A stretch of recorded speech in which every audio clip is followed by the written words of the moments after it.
All right, get ready, because on today's deep dive, we are going all the way back to the early 1900s, Wow. to a book that has had a huge impact on self-improvement. Really? As a Man Thinketh by James Allen. Okay. It's not your typical rah-rah, you can do it self-help book, though. It's more of a deep dive into how our thoughts shape our reality. A philosophical look. Exactly. Published in 1903. 1903.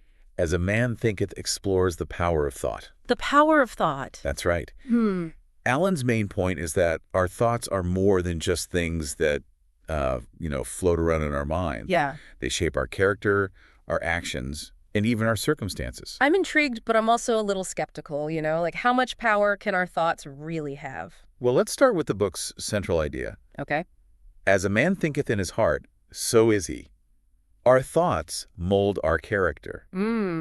Like if you're constantly thinking negative thoughts, guess what? What? You become a negative person. Oh, so it's like fake it till you make it, but instead of faking it, you're thinking it.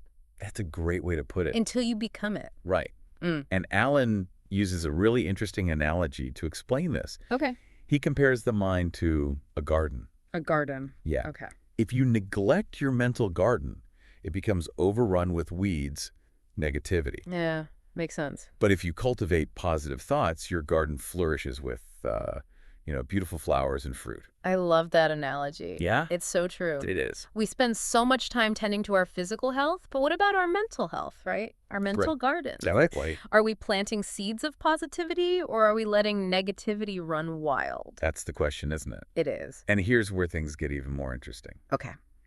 Allen argues that thought not only shapes our character, but also influences our circumstances. Our circumstance. Yeah, our inner world shapes our outer world. So is he saying that if I think I'm going to have a bad day, I'm more likely to actually have a bad day? Well, it's not quite that simple. Okay. It's more about our habitual thoughts, our deep-seated beliefs, and our overall outlook. It's more like the outer world is shaping itself to the inner world of our thoughts. The outer world is shaping itself to the inner world of our thoughts. Exactly. Okay. So you can't just wish yourself $1 million or something. Oh, okay. But Allen does give some examples in the book. Yeah. He talks about a poor man who is always expecting the worst. Yeah. His negativity keeps him trapped in poverty. Then there's the rich man who's enslaved by gluttony. Gluttony? Yeah, his desire for more prevents him from finding happiness. I see. So these thoughts almost become self-fulfilling prophecies. In a way, yes. But doesn't that take away our free will? If our circumstances are just a reflection of our thoughts, are we really in control? That's a great question, and Allen actually addresses that. Really? He acknowledges that we may not consciously choose everything that happens, Okay. but he also says we have more control over our reality than we realize. Our thoughts create a kind of magnetic field, attracting certain experiences. So it's not that our thoughts directly cause events? No. But they create a certain, predisposition. Exactly. Like if I'm constantly worried about getting sick, I might notice every little sniffle, making me even more anxious. Right. And possibly weakening my immune system. You got it. Wow. And Allen takes this idea even further when he talks about health in the body. Health in the body. Yeah, he argues that the body is essentially the servant of the mind, meaning our thoughts can affect our physical well-being. Now that's where I get really skeptical. Oh. Can thoughts really make us sick? Well, Allen believed that negative thoughts, particularly fear and anxiety, could weaken the body and make us more susceptible to illness. But on the other hand, positive thoughts could promote health and vitality. So like the mind-body connection. Right. Psychosomatic illness, stuff like that. Exactly. Okay, but that sounds almost too good to be true. I hear you. It's like, I want to believe it, but... It is a complex topic, and science is still figuring it out. Yeah. But think about this. Okay. Allen describes thoughts of fear as being as deadly as a bullet. Deadly as a bullet. Able to kill a man as surely as a physical weapon. That's intense. It is. So he's saying our thoughts are that powerful. He believed they have a profound impact on our health. Think about it. When you're stressed, Stressed? your body releases hormones. Yeah.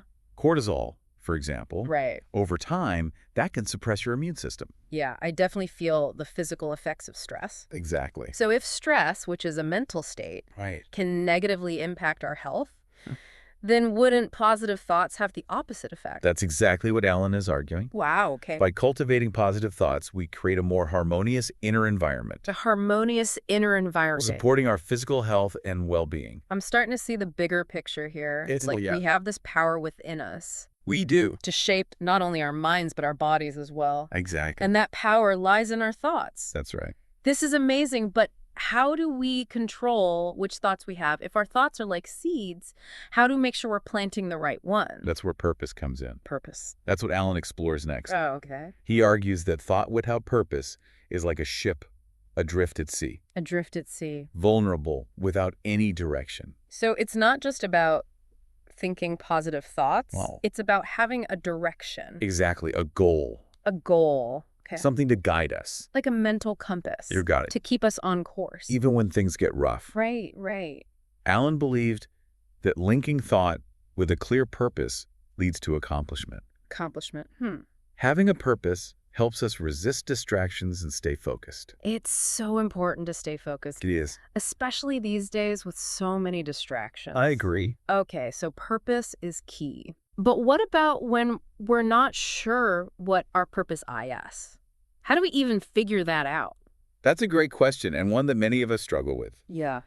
Alan believed that everyone has a unique purpose. Everyone has a unique purpose. An inner calling waiting to be discovered. Okay, so our purpose isn't just gonna, like, magically appear to us one day. No. We have to actively look for it. Exactly. Okay, and how do we do that? Alan believed our purpose is often revealed through our experiences. Our experiences. Both positive and negative. He encourages us to see challenges and setbacks as opportunities for growth. As opportunities, not roadblocks. Exactly. So our struggles can actually help us clarify our purpose. That's right. It's like they're signposts pointing us in the right direction. I like that. Me too. It's a great way to think about it. Okay, so we start to get a sense of our purpose. Even a glimmer. A glimmer. Then we need to focus our thoughts on it with unwavering determination. Unwavering determination. Yes, he compared it to a sculptor shaping marble. Oh, wow. Each thought, each action is like a chisel stroke, bringing us closer to our vision. I love that. It is a powerful image, isn't it? It is, but what about those times when our thoughts are more like a hammer than a chisel? When we're just overwhelmed with negativity? Ah, yes, the negativity. Left out. Well, that's where self-control comes in. Self-control. Which Alan explores in detail in the chapter on serenity. He believed that self-control is the key to mastering our thoughts and achieving inner peace. So we're not supposed to let our thoughts run wild. No, not exactly. We have to actually manage them. Right. Actively. Yes. Alan was a big believer in mental discipline. Mental discipline. Guarding our minds against negative influences. Like we would guard our homes against intruders. Precisely. So we need to be the bouncers of our own minds. That's a great way to put it. Only letting in the good stuff. Exactly. Okay, I like that. Good. But achieving complete control over our thoughts, that's got to be a lifelong pursuit, right? It is. I mean, I can barely control my thoughts for 5 minutes, let alone a lifetime. It's a journey, not a destination. A journey, not a destination. But even small steps in the right direction can make a big difference. So, what are some practical steps we can take to cultivate that self-control, to manage those negative thoughts? Well, Alan emphasized mindfulness. Mindfulness. Noticing the patterns in our thinking. Yeah. Gently redirecting our focus when we find ourselves dwelling on the negative. So it's not about suppressing those negative thoughts altogether? No, not necessarily. Okay. It's more about acknowledging them and then consciously choosing to shift our attention. To something more positive? Precisely. So it's not about pretending the negative thoughts aren't there? No. It's about recognizing them and then choosing to focus on something else? Exactly. Okay. It's like, pushing a beach ball underwater. A beach ball underwater? Yeah, you can try to hold it down. But it'll just pop back up? Exactly, with even more force. Okay, that makes sense. It's like we need to learn how to, surf those waves of negative thoughts? Surf the waves? Yeah. Instead of fighting them? Or pretending they're not there? Exactly. And the more we practice this mental surfing... The more skilled we become. Right, at navigating those ups and downs. That's right. This is making me think of mindfulness practices. What, meditation? Yeah, learning to observe our thoughts without judgment. Gently guiding our attention back to the present moment. Exactly. It's all connected, isn't it? It is. It's amazing how much wisdom there is in these old books. Timeless truths. That's right. Timeless truths about human nature. That transcend time and trends. Okay, so we've talked about the power of thought, Yes. the importance of purpose, Right. and the role of self-control. Yes. But one thing I'm still curious about is Alan's emphasis on visions and ideals. Visions and ideals. What exactly did he mean by that?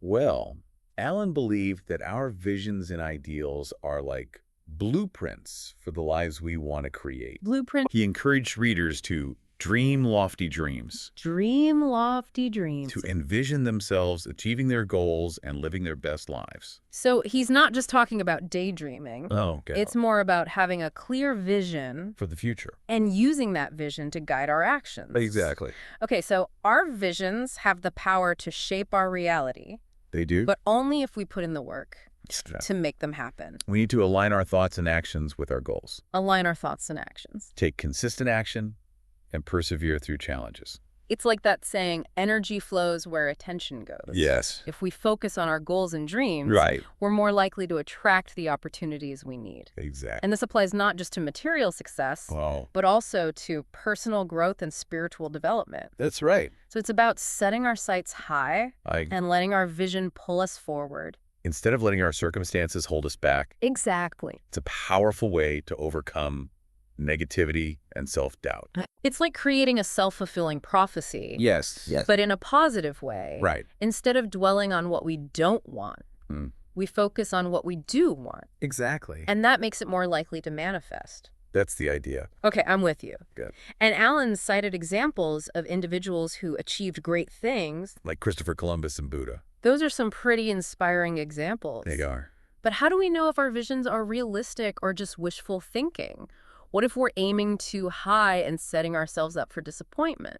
That's a valid concern. Yeah. And Alan addressed that too. Really? He believed that true visions aren't just fantasies, Okay. but deep-seated desires Deep-seated desires. that resonate with our soul's purpose.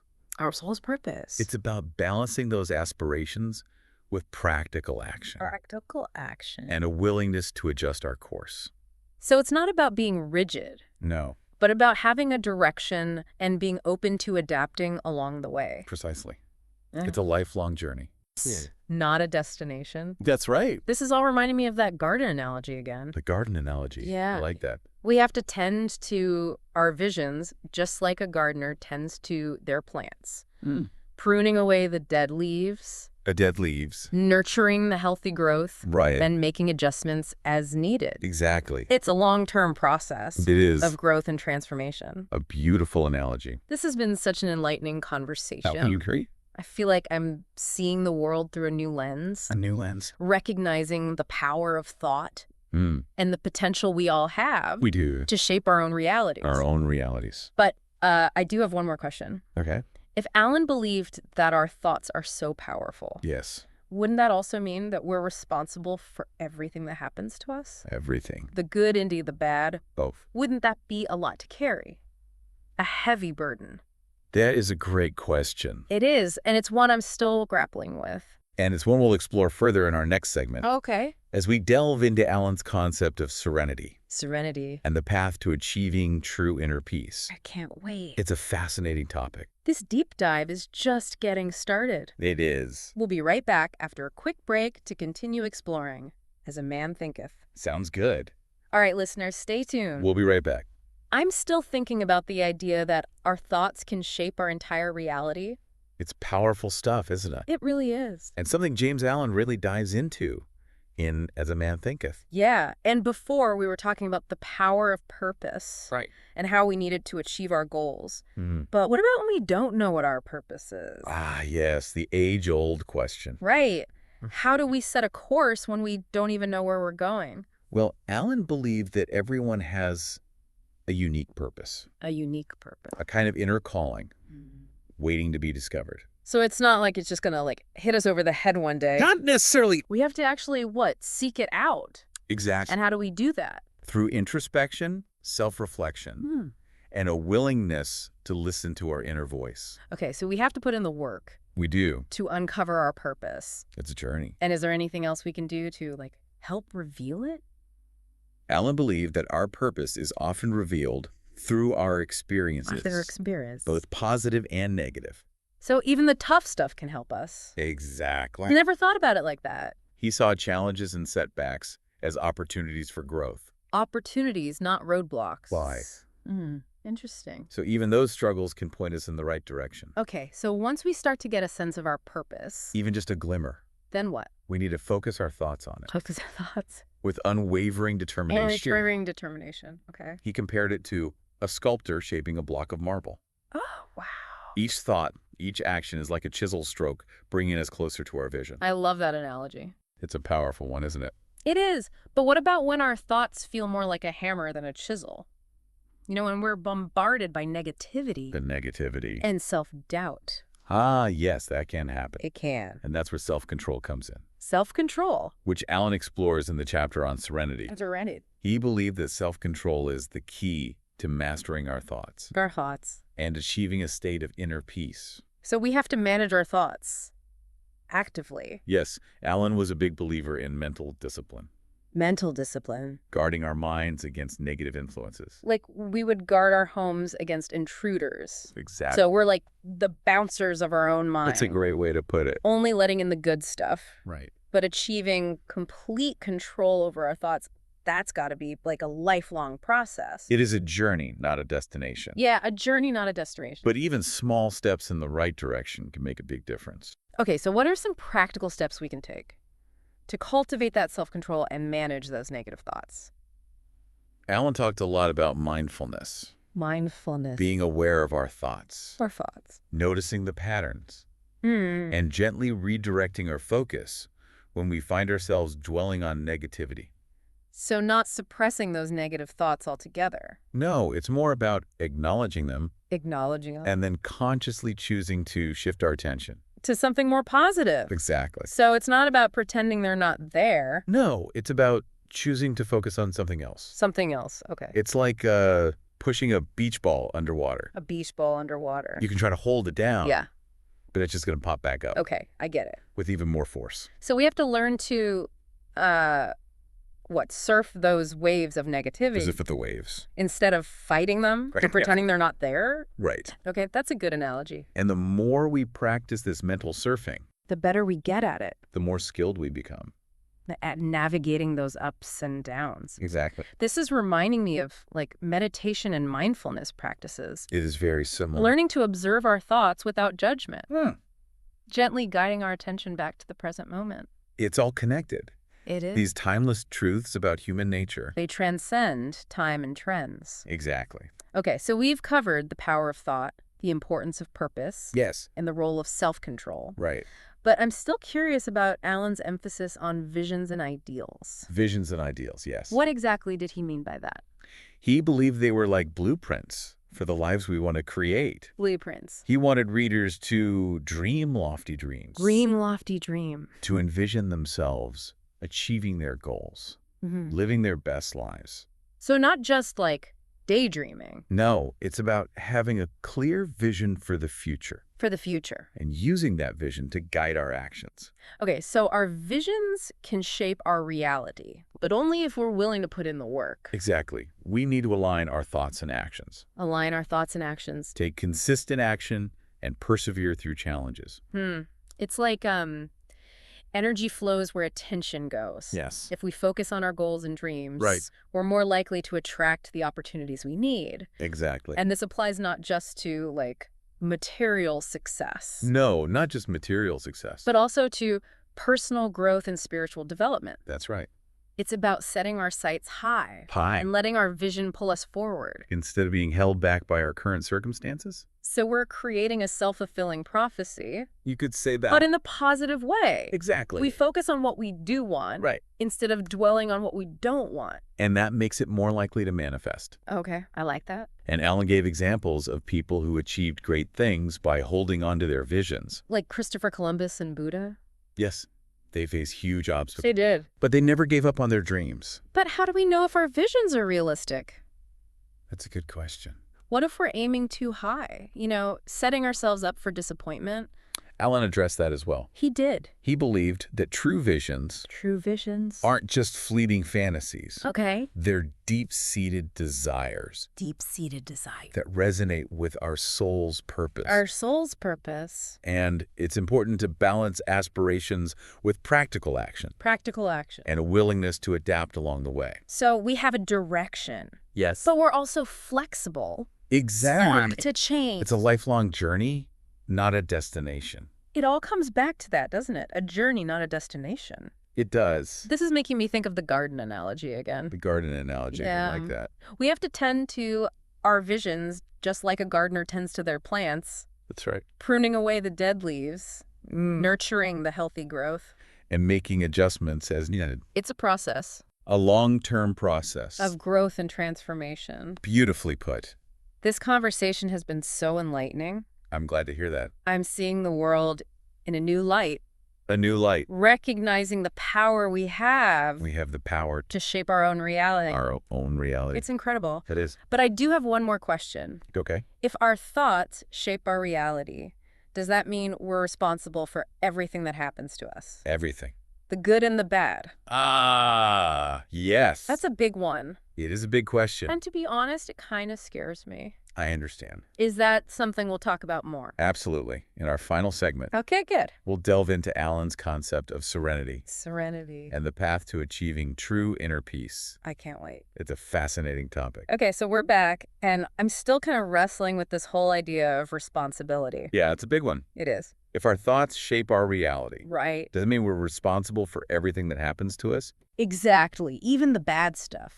It's a question that comes up a lot when you start thinking about the power of thought. It does. And, Alan doesn't try to avoid it. He doesn't. He acknowledges that it can be a tough thing to accept. It can be. It's much easier to blame external circumstances or other people for our misfortunes. Way easier. But Alan challenges us to look inward. Inward.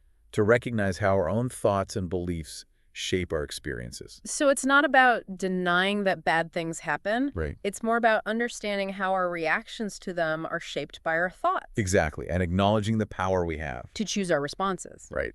Okay, so that's where serenity comes in. That's right. Alan's concept of serenity. It's about finding an inner peace. Inner peace. That helps us navigate the tough times without being completely swept away. But serenity can sound kind of passive, you know? I know what you mean. Like just accepting whatever happens. What a shrug. Yeah, but Alan's idea seems much more active. It is. It's not about suppressing our emotions. Okay. Or pretending everything is fine. So then what is it about? True serenity, according to Alan, comes from developing an inner strength. Inner strength. A resilience. Resilience. That helps us face challenges head on. With courage. And grace. So it's like building a mental muscle. Yes. The more we practice choosing positive thoughts, the stronger we become. Able to face those difficult times. With greater ease. Like we're building a fortress. A fortress. That can withstand anything. Exactly. And that takes us back to self-control. Right. And mental discipline. Which we talked about earlier. Right. It's about being the gardener of our minds. The gardener. Eating out those negative thoughts. Nurturing the positive ones. Okay, so we're constantly tending to our mental gardens. We are. It's an ongoing process. Not a one-time thing. Exactly. And the more we do it, the better we get at it. And the closer we get to that state of serenity. To true inner peace. I like that. True inner peace. So, to answer your earlier question. About responsibility. Yes, it can feel overwhelming. It can. To think we're creating our own reality. It does. But it's also incredibly empowering. Empowering. We have a choice. A choice. Instead of feeling like victims. Right. We become the authors of our own stories. The authors of our own stories. Exactly. It's like we're holding a paintbrush. And with each thought, each decision, we're adding brushstrokes to the canvas of our lives. I like that. We can't always control what colors we're given. Right. But we can choose how we use them. How we blend them. To create something beautiful. To create our own masterpiece. Wow, this has been an amazing journey. A deep dive into the power of thought. It really has. Inspired by As a Man Thinketh. I feel inspired and challenged. Challenged to really take control of my thoughts. To become the architect of your own life. Exactly, and to cultivate that sense of serenity. Serenity and inner peace. It's something we can all strive for. Absolutely, and it all starts with our thoughts. Well, listeners, We encourage you to check out As a Man Thinketh for yourselves. Explore these ideas further. You might be surprised at what you discover. You might just change your life. And remember, as James Allen said, you are today where your thoughts have brought you. You will be tomorrow where your thoughts take you. Choose wisely. Thanks for joining us on this deep dive into As a Man Thinketh. It's been a pleasure. Until next time.